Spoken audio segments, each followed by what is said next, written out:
அம்பானி மகனுக்கு மிக ஆடம்பரமாக ஒரு திருமணம். உலகின் பல நாடுகளில் இருந்தும் முக்கியஸ்தர்கள் வருகிறார்கள். அந்த விமான நிலையம் சர்வதேச விமான நிலையமாக மாற்றப்படுகிறது. இது இந்தியாவுக்கே பெருமை என்று ரஜினிகாந்த் பேசுகிறார். இந்த செய்தியெல்லாம் நீங்கள் பார்த்துருப்பீங்க. இதோட இன்னொரு செய்தி வந்துச்சு, பார்த்தீங்களா? அதுதான் முக்கியமான செய்தி. அதை யாரும் கவனிக்கலை. இந்தியாவில் குழந்தைகளுடைய நிலை என்னவாக இருக்கிறது என்று அமெரிக்காவினுடைய பல்கலைக்கழகத்தினுடைய பேராசிரியர்கள் குழு ஒன்று ஆய்வு செய்து ஒரு அறிக்கை கொடுத்திருக்கு. பேரதிர்ச்சி நண்பர்களே, பேரதிர்ச்சி. இந்தியாவில் தினசரி 6.7 மில்லியன் குழந்தைகள் எதுவுமே சாப்பிடாம 24 hours ஒன் டேல எந்த உணவும் எடுக்காமல் ஒரு நாள் முழுவதும் பட்டினியாக கிடைக்கிறார்கள். 6.7 மில்லியன் குழந்தைகள் அப்படிங்கிற செய்தி வந்தபோது உள்ளபடி எனக்கெல்லாம் கண்ணில் கண்ணி வந்துடுச்சு, உடம்புலாம் ஆடி போச்சு. நம்ம பிள்ளை ஒரு நேரம் சாப்பிடலைன்னா நம்ம எப்படி துடிக்கிறோம்? இந்தியாவில் 6.7 மில்லியன் குழந்தைகள் ஒரு நாள் முழுவதும் எந்த உணவும் எடுத்துக்கொள்ளாமல் இருக்கிறார்கள் என்ற ஆய்வறிக்கையின் மீது ஏறி நின்று இந்த மோடி ஜால்ராக்கள், மோடி வகைராக்கள் இந்தியா வல்லரசாகிவிட்டது என்று சொல்கிறார்கள். இதை நாம் நம்ப வேண்டும் என்று சொல்கிறார்கள். அந்த வேதனையை தான் இன்றைக்கி நான் உங்கள் மத்தியில் பேச போகிறேன். நான் எப்பவும் சொல்கிற மாதிரி தான், சில வீடியோக்கள் வந்து பார்வையாளர்களை பெறுவதற்காகவோ சப்ஸ்கிரைபர்ஸ் வேணுங்கிறதுக்காகவோலாம் பேசுகிறதில்ல. நீங்கள் சப்ஸ்கிரைப் பண்ணுங்கள், பண்ணாமல் போங்க. ஆனால் இந்த வீடியோவுக்கு நான் சொல்கிறேன், இந்த வீடியோவில் நான் அப்படி சொல்கிறேன். இந்த விஷயம்லாம் போய் சேரணுங்கிறதுக்காக கனத்த இதயத்தோடு நான் இதை பேசுகிறேன். ஒரு ரிப்போர்ட் வந்துருக்குதுங்க, நான் ஸ்க்ரீனில் காட்டுறேன். அந்த ரிப்போர்ட்டை பாருங்கள். 6.7 million kids have nothing to eat for entire day. India 0 food children shame அப்படின்னு ஒரு ஆர்டிக்கல். இந்த ஆர்டிக்கல் வந்து யார் ஆய்வு, சும்மா உட்காந்து வீட்டில் உட்காந்து எழுதுனதில்லை. உலகின் 90 நாடுகளுக்கு மேலாக நேரடியாக பயணித்து அந்த நாடுகளில் இருக்கக்கூடிய குழந்தைகளினுடைய நிலைமை, அவர்கள் சாப்பிட்டாங்களா சாப்பிடலையாங்கிறதெல்லாம் ஆய்வு செய்து எழுதப்பட்ட அறிக்கை, கட்டுரை இது. இதை வந்து திரு SV சுப்பிரமணியன் அப்படிங்கிற ஒரு பேராசிரியர், ஹார்வர்ட் பல்கலைக்கழகத்துடைய பேராசிரியரும் அவருடைய சகாக்களும் சேர்ந்து இந்த ஆய்வை நடத்தியிருக்கிறாங்க. இந்த ஆய்வு முடிவு சொல்வது இதுதான்: இந்தியாவில் பட்டினியால் வாடும் குழந்தைகளுடைய எண்ணிக்கை அதிகரித்திருக்கிறது அப்படிங்கிறது தான் இந்த ஆய்வு முடிவு. இதில் என்ன கொடுமை தெரியுமா? நம்மை விட பாகிஸ்தான், பங்களாதேஷ்லாம் பெட்டராக இருக்கிறான். பாகிஸ்தானில் இருக்கக்கூடிய குழந்தைகள், பங்களாதேஷில் இருக்கக்கூடிய குழந்தைகள், இன்னும் சொல்லப்போனால் எத்தியோப்பியா போன்ற, எத்தியோப்பியாலாம் வறுமையினுடைய உச்சம். எத்தியோப்பியாவில் 14.8 விழுக்காடு, இந்தியாவில் அது வந்து 19.3 விழுக்காடு. மிக மோசமான ஆப்பிரிக்க நாடுகளுக்கு இணையாக இந்தியாவில் குழந்தைகள் இன்றைக்கு பட்டினியால் வாடுகிறார்கள் அப்படிங்கிறது அந்த அறிக்கை.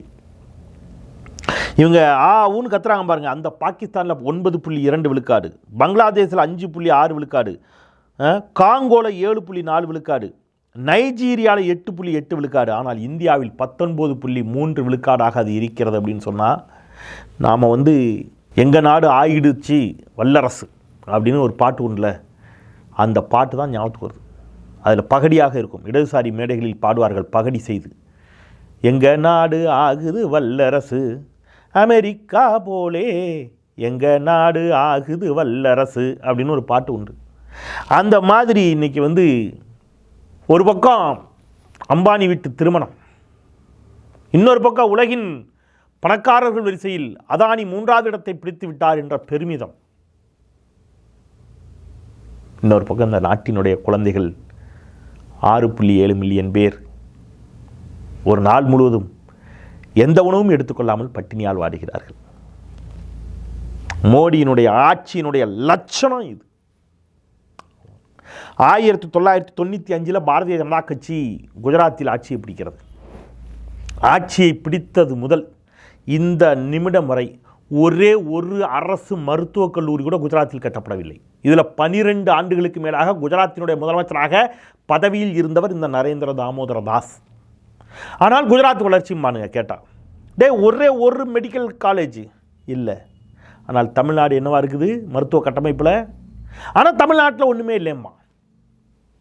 அதான் சொல்கிறேன், நீங்கள் வந்து இதில் வந்து இந்த 6.7 மில்லியன் குழந்தைகளில் பெருவாரியான குழந்தைகள் வட இந்தியாவைச் சேர்ந்தவர்கள், அதிலும் பெருவாரியான குழந்தைகள் பாரதிய ஜனதா கட்சி ஆட்சி செய்யக்கூடிய மாநிலத்தைச் சேர்ந்தவர்கள். அதிலும் முதன்மை இடத்தில் இருப்பது உத்தரப்பிரதேசம். உத்தரப்பிரதேசத்தில் தான் நாட்டிலேயே மிக அதிகமான குழந்தைகள் பட்டினியால் வாடுகிறார்கள். ஒருவேளை உணவின்றி வாடக்கூடிய குழந்தைகளுடைய எண்ணிக்கை அதிகம் இருக்கக்கூடிய மாநிலம் உத்தரப்பிரதேசம். நமக்கு அதை பற்றி என்ன கவலை? ராமருக்கு மிகப்பெரிய கோவில் எழுப்பி ஆயிற்று, போதும். பிள்ளைகள் சாப்பிட்டா என்ன, சாப்பிடாட்டி என்ன? பச்சை பிள்ளைகளுக்கு சாப்பாடா முக்கியம்? பாலராமருக்கு கோவில் அல்லவா முக்கியம். ஜெய் ஸ்ரீராம். பிள்ளைகளுக்கு எல்லாம் சரியா போயிடும். என்னத்த சொல்ல நாட்டில். அப்போ பிள்ளைகளுடைய பட்டினியை போக்க வேண்டிய திட்டங்களை தீட்டிருக்க வேண்டிய பொறுப்பு யாருக்கு இருக்குது? தமிழ்நாடு போட்டுச்சு. எங்கள் ஐயா பெருந்தலைவர் கர்மவீரர் காமராஜர் மதிய உணவை கொண்டு வந்தார். அது சத்துணவாச்சு. அந்த சத்துணவை சத்தான உணவாக மாற்ற அதில் முட்டை சேர்த்தார் முத்தமிழறிஞர் கலைஞர். இன்னும் தருகிறேன் இதோ இன்று காலை உணவு திட்டம் தந்திருக்கிறார் இன்றைய முதலமைச்சர் மாண்புமிகு முத்துவேல் கருணாநிதி ஸ்டாலின். அடிக்கிட்டே போகிறாங்க. பிள்ளைங்களை படிக்கவா படிக்கவா படிக்கவாங்கிறாங்க. 1000 ரூபாய் தாரேன் படிக்கவா, சத்துணவு தாரேன் படிக்கவா, பஸ்ஸு ஃப்ரீ படிக்கவா. ஒரு பிள்ளைங்க கூட பட்டினியால் வாடிடக்கூடாதுன்னு கவனமாக இருக்கிறாங்க. ஒரு தாய்மார்கள் பட்டினியால் வாடிவிடக்கூடாது. ஒரு தாய், ஒரு திருமணமான பெண் தாய்மை அடைகிறாள். அவள் எப்பொழுது கர்ப்பம் தரிக்கிறாளோ ஒரு பெண், அப்பொழுது அரசாங்கம் அங்கேருந்தே ஃபாலோ பண்ண ஆரம்பிச்சுறாங்க. கர்ப்பிணி பெண்ணுக்கான போஷாக்கு, ஊட்டச்சத்து, குழந்தை பிறந்தவுடன் குழந்தை பெற்ற தாய்க்கான ஊட்டச்சத்து தேவை, தாய்ப்பால் இருக்கிறதா இல்லையா, அந்த குழந்தைக்கு என்ன தேவை, இப்படி பார்த்து பார்த்து பார்த்து பார்த்து ஒரு குழந்தையை வார்த்தெடுக்கிறது, வளர்த்தெடுக்கிறது தமிழ்நாடு. அதனால தான் தமிழ்நாட்டில் இப்போ சமீப காலமாலாம் நீங்கள் பாருங்கள், நீண்ட நெடிய போராட்டம். நீங்கள் முன்னாடிலாம் போலியோ அட்டாக்கான குழந்தைங்க இருப்பாங்க, வாய் பேச முடியாத குழந்தைகள் இருப்பார்கள், கண் பார்வையற்ற குழந்தைகளுடைய எண்ணிக்கை அதிகமாக இருக்கும். இதெல்லாம் என்ன ஊட்டச்சத்து குறைபாடு. ஆனால் இப்பொழுது அப்படி மாற்றுத்திறனாளியாக பிறக்கக்கூடிய குழந்தைகளுடைய எண்ணிக்கை பெருவாரியாக குறைந்து விட்டது. இப்போ மாற்றுத்திறன் என்பது வேறாக மாறி இருக்கிறது. என்னவா மாறி இருக்குது? இன்றைக்கி ஆட்டிசம் என்று சொல்லக்கூடிய, அப்போ ஆட்டிசம் ஒரு குறைபாடு இல்லை, ஆட்டிசத்தால் பாதிக்கப்படக்கூடிய குழந்தைகள் அதிகரிக்கிறார்கள், உடனே அது குறித்து விழிப்புணர்வு அப்படின்னு சொல்லிட்டு இப்போ அதுக்கு ஒரு புது பேரே வச்சார் முதலமைச்சர். எதுவுமே குறைபாடு. அப்போ அந்த குழந்தைகளுக்கு இப்போ என்ன செய்யணும்? கான்சன்ட்ரேட் பண்ணுங்கன்னு அதை நோக்கி நகர்றாங்க. அப்போ தமிழ்நாடு 50 வருஷம் அகேடாக சிந்திச்சுட்டு இருக்குதுடா. நீங்கள் இன்னும் என்னவா இருக்கிறீங்க? அப்போ நீங்கள் இதை திருப்பி திருப்பி இங்கே ஏமாத்துறாங்க. அதுக்கு தான் இதெல்லாம் சொல்கிறேன். இப்போ இது இங்கே இருக்கக்கூடிய காங்கிரஸ் கட்சியோ கம்யூனிஸ்ட் கட்சியோ திமுகவோ சொன்ன அறிக்கை அல்ல, அமெரிக்க பேராசிரியர்கள் கொடுத்த அறிக்கை. இப்போ நீங்கள் வட இந்தியாவுக்கு போய் பார்த்தா தான் உண்மை என்னன்னு தெரியும். வட இந்தியாவுடைய உண்மையான லட்சணம் என்ன தெரியுமா? போய் பாருங்கள். நான் அடிக்கடி சொல்லதான், போய் பாருங்கள். கந்துட்டி கடன் வாங்கியாவது போய் வட இந்தியா ஒரு ரவுண்ட் அடிச்சுட்டு வாங்க. அப்போ தெரியும் நிலைமை என்னன்னு, வட இந்தியாவுடைய லட்சணம் என்னன்னு. நீங்கள் பல இடங்களில் நம்ம இதை பேசியிருக்கோம். நீங்கள் என்னுடைய நண்பர் ஒருவர் உணவகம் நடத்தியிருக்கிறார். நான் ஏற்கனவே சொல்லியிருக்கிறேன். அந்த உணவகம் நடத்தக்கூடிய நண்பர்கிட்ட வட இந்தியாவை சேர்ந்த நிறைய பேர் வேலை பார்க்குறாங்க. நான் அப்போ அவர்கிட்ட கேட்ட ஒரு நாள், இவங்களுக்கெல்லாம் விடுமுறை கொடுத்து அனுப்பக்கூடாதா? ஒரு மாதமாவது ஊருக்கு அனுப்பி விடுங்க, பாவம், இதெல்லாம் ஒரு மனித உரிமை தானே அப்படின்னு. அவர் ஏதோ நான் பெரிய மனித உரிமைக்காக போராடுறது மாதிரி அவர் மனித உரிமையை நசுக்குவது போலவும் அவர் நான் போய் அவர்கிட்ட சொல்ல, அவர் சார் நீங்கள் வேறு இங்கே பாருங்கள், நான் நீங்களே அவன்கிட்ட கேளுங்க அப்படின்னு அவனை கூப்பிட்றாரு. அந்த இளைஞன் வருகிறான். நான் 1 மாதம் லீவ் கொடுத்து அனுப்புனேன், இருந்துட்டு வாடா பரவாயில்லடா அப்படின்னு. 10 நாளில் ஓடின்ட்டான். ஏன்னு கேளுங்கன்னாரு. ஏன்டாங்கிறேன். அவன் ஹிந்தியும் தமிழும் கலந்து சொல்கிறான். என்ன சொல்கிறான் தெரியுமா? சார் அண்ணா நமக்கு அங்கே ஃபேன் நகி அப்படிங்கிறான். டேய் என்ன ஃபேன் கிடையாதான், டாய்லெட் நகி அப்படிங்கிறான். டாய்லெட்டு கிடையாது, டாய்லெட்டு சாப்பாடு கிடைக்கிங்க அப்படிங்கிறான். அவன் ஒரு மாதிரி கொஞ்சம் சொன்னான். நான் அவன் சொன்னதை எனக்கு கரெக்டாக சொல்ல தெரியல. பட் அவன் சொல்ல வந்த செய்தி என்னென்னா, அவன் ஊரில் அவனுக்கு ஃபேன் கிடையாது, டாய்லெட்டு கிடையாது, நல்ல சாப்பாடு கிடையாது. இங்கே ஹோட்டலுக்கு மேலே நீளமாக ஒரு ரூம் எழுப்பி ஒரு 15-20 பேர் அங்கே தங்கிக்கிறாங்க. ஹோட்டலில் வேலை பார்க்குறவங்க எல்லாம் நார்த் இந்தியன்ஸ் தான். அந்த 15-20 பேருக்கு சேர்த்து ஒரு 2 டாய்லெட்டு 2 பாத்ரூமு எல்லாம் வரிசையாக மேலே ஃபேன் ஓடுது, டிவி இருக்குது. அவனுக்கு அவ்வளவு சந்தோஷமாக இருக்குது. டிவி, ஃபேன், சாப்பாடுங்கிறான். இப்படி தான் இருக்குது இன்றைக்கி பாஜக ஆட்சி செய்யக்கூடிய மாநிலம் வட இந்தியாவில். அவனுக்கு சாப்பாடும் கக்கூசும் டிவியுமே அதிசய பொருளாக தெரிகிறது. பாஜக வட இந்தியாவை அப்படித்தான் வைத்திருக்கிறதுன்னு சொன்னால் உங்களுக்கு புரிய மாட்டேங்குது. போய் பாருங்கள். ஃபோட்டோஷாப்பில் அமெரிக்காவில் உள்ள சீனாவில் உள்ள பாலத்தை எடுத்து போட்டு ஏமாத்துறான். சீனா அரசாங்கமே காரி துப்பிச்சுட்டே, இது எங்கள் ஊரில் கட்டின பாலத்தை ஏன்டா நீங்கள் எடுத்து போட்டு விளம்பரம் பண்ணுறீங்கன்னு உத்தரப்பிரதேசத்தில் நடந்த காமெடி இது. இங்கே சென்னையில் என் வீட்டுக்கு எதிர் வீட்டில் ஒரு நார்த் இந்தியன் குடும்பம், ராஜஸ்தான் மாநிலத்தை சேர்ந்தவர்கள், ரைட்டா. அவங்கக்கிட்ட கேட்குறேன், அவங்க இங்கே பிழைக்க வந்து ரொம்ப வருஷம் ஆச்சு. அவங்ககிட்ட கேட்குறேன், உங்கள் அப்போ 2 பசங்க அவங்க வீட்டில், உங்கள் வீட்டில் உங்கள் அண்ணனுக்கு கல்யாணம்லாம் பண்ணலையாடா, எப்படா கல்யாணம்னு கேட்குறேன். பண்ணுவோம் அங்கிள் அப்படிங்கிறான் சின்ன பையன். எப்படா பண்ணுவீங்க அப்படின்னு கேட்குறேன். இங்கே தானடா, இங்கேயா, எங்கடா ஊரில் தானடா பண்ணுவீங்க அப்படிங்கிறேன். சொல்லலாம், அங்கெல்லாம் போக மாட்டோம், இங்கே தான் பண்ணுவோம். ஏன்டா, அங்கே கல்யாணம் பண்ணணுன்னா நிறைய காசு கொடுக்கணுங்கிறான். யாருக்குடா காசு கொடுக்கணுன்னா ரவுடிங்கெல்லாம் வந்துடுவாங்களாம். நீங்கள் எவ்வளோ செலவு பண்ணுறீங்களோ கிராண்டாக அதுக்கேற்ற மாதிரி காசு கொடுக்கணுமா ரவுடிங்களுக்கு. ஓரளவுக்கு பண்ணால் 50,000, நல்லா பண்ணால் 1,00,000, இப்படி ரொம்ப கிராண்டாக பண்ணிங்கன்னா அதுக்கேற்ற மாதிரி நீங்கள் எவ்வளோ செலவு பண்ணி கல்யாணம் பண்ணுறீங்களோ அதுக்கேற்ற மாதிரி அங்கே ரவுடிங்களுக்கு நீங்கள் காசு கொடுக்கணும். கொடுக்கலன்னா பெரிய சிக்கலுங்கிறான். அதனால நாங்கள் ஏடா இப்படி இருக்கீங்க அப்படின்னா அப்படி தான். என்கிட்ட இதுக்கு முன்னாடி ஒரு பையன் கேமராமேனாக வேலை பார்த்தான். அவன் ஒரு நாள் சொல்கிறான், அவங்க கூட இங்கே வேலை பார்த்துட்டு இருந்த பையன் கூட அவங்க ஊரில் ஏதோ திருமண நிகழ்வுன்னு சொல்லி ஊருக்கு போயிருக்காங்க, இதே மாதிரி வட இந்தியாவுக்கு. நீ இதெல்லாம் நிஜமாக நடந்தது. அவன் போய் அங்கே போய் ரயில்வே ஸ்டேஷனில் இறங்கிட்டு, ட்ரெயினில் நம்ம போகிறல ஊருக்கு, அது மாதிரி ட்ரெயினில் போயிருக்காங்க. ரயில்வே ஸ்டேஷனில் இறங்கியாச்சு. ரயில்வே ஸ்டேஷனில் இறங்கணும். இப்போ நம்ம இறங்கினா ஒன்று என்னங்க பண்ணுவோம் நம்ம ஊர்லனா, மெட்ரோவில் போகலாமா, ஓலாவா, உபரா, ஆட்டோவா, இப்படி தான் நம்ம கேட்போம். இப்போ நான் வள்ளியூர் போய் இறங்குறேன் ட்ரெயின்லனா, இறங்கி வெளியில் வந்தோன்னே என்ன இருக்கும், வரிசையாக ஆட்டோ நிற்கும், டாக்ஸி நிற்கும். ஏன் வள்ளியூர் ரயில்வே ஸ்டேஷனில் மினி பஸ்ஸே நிற்கும், அங்கேருந்து பஸ் ஸ்டாண்டுக்கு எடுத்துகிட்டு போகிறதுக்கு. இதெல்லாம் நம்ம பார்த்து பழகிட்டோம். சென்னைனா ஓலா, உபரு, நீங்கள் மெட்ரோ இப்படி பார்த்துருக்கோம். இவன் அதே மாதிரி இறங்கினவொன்னே பசங்களாம் அப்புறம் வச்சு ஓலா புக் பண்ணி போயிடலான்னா அவன் முழிக்கிறானா, போகலான்னா என்னடா இப்போ போகிறோமா இல்லையா அப்படின்னா, இல்லை நம்ம இப்போ போக வேண்டாம், 6 மணியை தாண்டிடுச்சு, நம்ம ரொம்ப தூரம் போகணும், நம்ம நைட்டு ரயில்வே ஸ்டேஷன்லேயே படுத்துக்கிறோம், நம்ம காலையில் தான் போகணும். என்னடா சொல்கிறேன்னா, இல்லை அதெல்லாம் போக முடியாது, இல்லை நீ உங்கள் ஊர் மாதிரிலாம் கிடையாது, போகிற வழியெல்லாம் துப்பாக்கி வச்சுருப்பான், வழிப்பறி புனிங்கிடுவான், நம்ம காலையில் எல்லாம் நிறைய பேர்லாம் வருவாங்க, எல்லாம் நைட்டு மொத்தமாக அங்கே தங்கிட்டு காலையில் மொத்தமாக அப்படியே போகணும். என்னடா சொல்கிறீங்கன்னா, இதெல்லாம் இப்படித்தான் இருக்கிறது பல மாநிலங்கள் வட இந்தியாவில். அதுவும் பாஜக ஆட்சி செய்யக்கூடிய பல வட இந்திய மாநிலங்களுடைய நிலைமை இது. இப்போ நான் ஸ்க்ரீனில் காட்டுறேன் அந்த ஃபோட்டோவை பாருங்கள். இது என்ன தெரியுமா, வேலைக்கு ஆட்கள் எடுக்கிறாங்க. எங்கேருந்து வந்து தெரியுமா, இஸ்ரேலிலிருந்து இங்கே வந்திருக்கிறார்கள். பாஜக ஆட்சி செய்யக்கூடிய வட மாநிலங்களில் இஸ்ரேல் பாலஸ்தீன போரினால் அங்கே கட்டுமான பணிகள் திருப்பி புதுப்பிக்கணும். அதுக்காக இஸ்ரேலேருந்து வேலைக்கு ஆள் எடுக்கணும்னு உலக நாடுகளில் எங்கே போய் போர் நடக்கிற இடத்துக்கு எவனா வேலைக்கு போனால் பயப்படுவான்.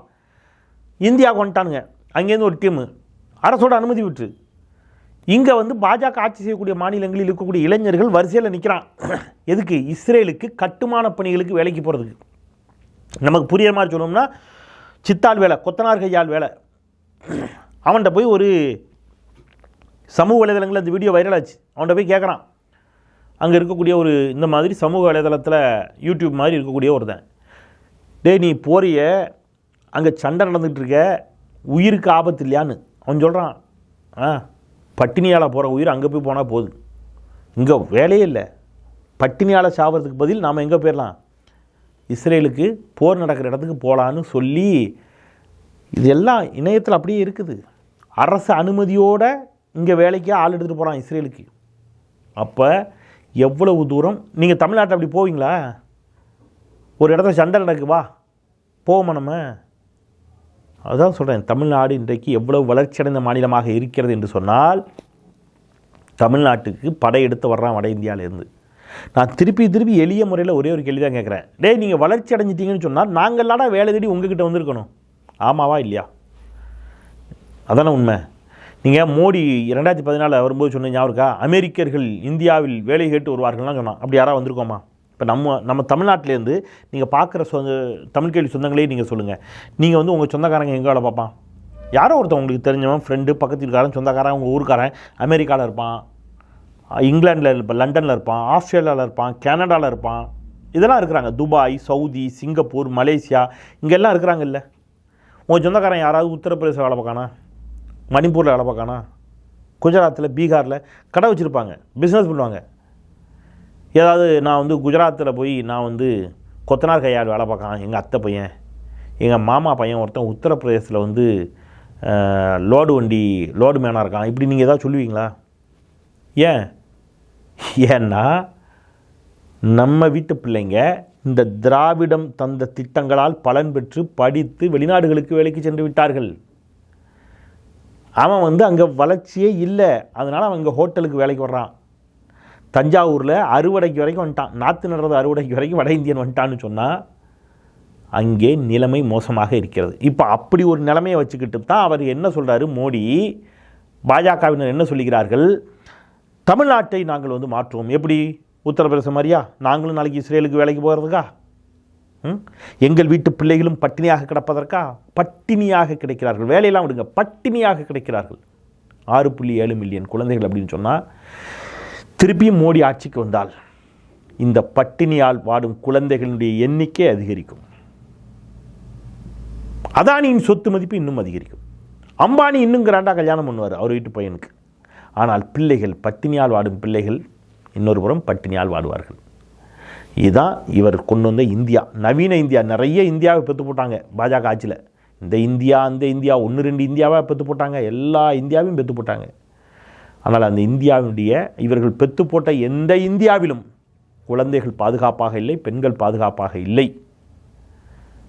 எனவே உள்ளபடியே ஒரு நல்ல இந்தியாவை, சமூக நீதிக்கான இந்தியாவை, சமச்சீரான வளர்ச்சி கொண்ட இந்தியாவை நாம் அடைய வேண்டும் என்று சொன்னால், இந்தியாவை உள்ளபடியே நாம் வல்லரசு நாடாக மாற்றி காட்ட வேண்டும் என்று சொன்னால், அல்லது இந்தியாவை உள்ளபடியே நல்லரசு நாடாக மாற்றி காட்ட வேண்டும் என்று சொன்னால், இந்த பாஜகவை முற்றிலும் புறக்கணிக்க வேண்டிய நேரம் இது என்பதை மீண்டும் ஒரு முறை சொல்லி கனத்த இதயத்தோடு உங்களிடமிருந்து விடைபெறுகின்றேன். குரலற்றவர்களின் குரலாய் நான் செந்தில். நன்றி.